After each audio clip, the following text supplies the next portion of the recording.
this video, that is not a video essay, I'm going to complain about movies, like a video essay.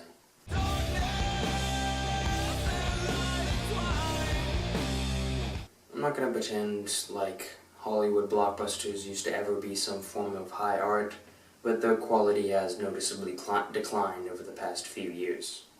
Now your blockbuster can't get greenlit unless there's the promise of some cinematic universe or franchise, meaning that filmmakers will spend less time on the film they're currently making and more time on setting up the next film. Not to mention that pretty much every movie is based off some pre-existing property. But the film I want to complain about today is Rampage. This film has no shortage of problems. I mean, it should have been just a dumb, fun movie, but instead it takes itself way too seriously. All the characters pretty much deliver the lines in the exact same ways, and The Rock is just generic rock character number 5. But I'm not just here to complain about Rampage. I'm here to complain about a very specific part of Rampage, along with a very specific part of A Wrinkle in Time, and a very specific part of 6 Months of Life.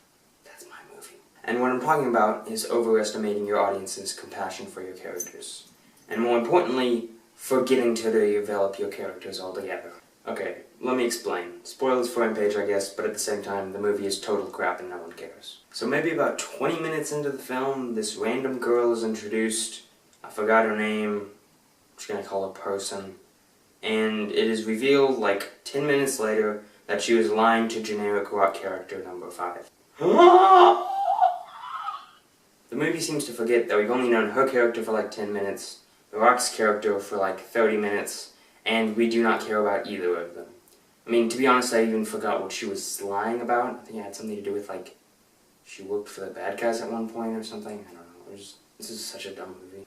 So, it's just kind of a boring scene, because we don't care about either of these characters, so it's totally pointless. This could have been fixed if the movie wasn't terrible and they put this scene later in the film when maybe we had a bit more time with the characters and maybe cared about them. It's the same in A Wrinkle in Time, with that scene when that one idiot falls off the giant floating piece of lettuce, and everyone's like, "Ah, this guy's falling off a giant floating piece of lettuce!"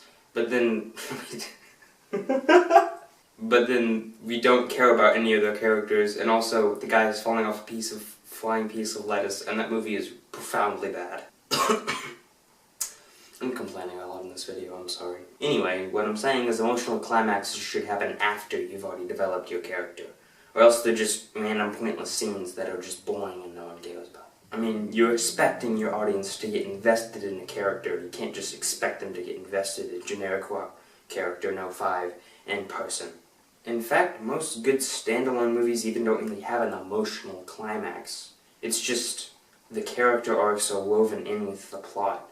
So even if you don't really care about the characters, you're still not forced to sit through a totally pointless scene. Anyway, that's just my opinion, so leave a comment or something about what you think and subscribe and all the other things you're supposed to say at the end of a YouTube video. You know, I've always wondered if telling people to subscribe actually got them to subscribe. It probably doesn't. But really, thanks for watching this.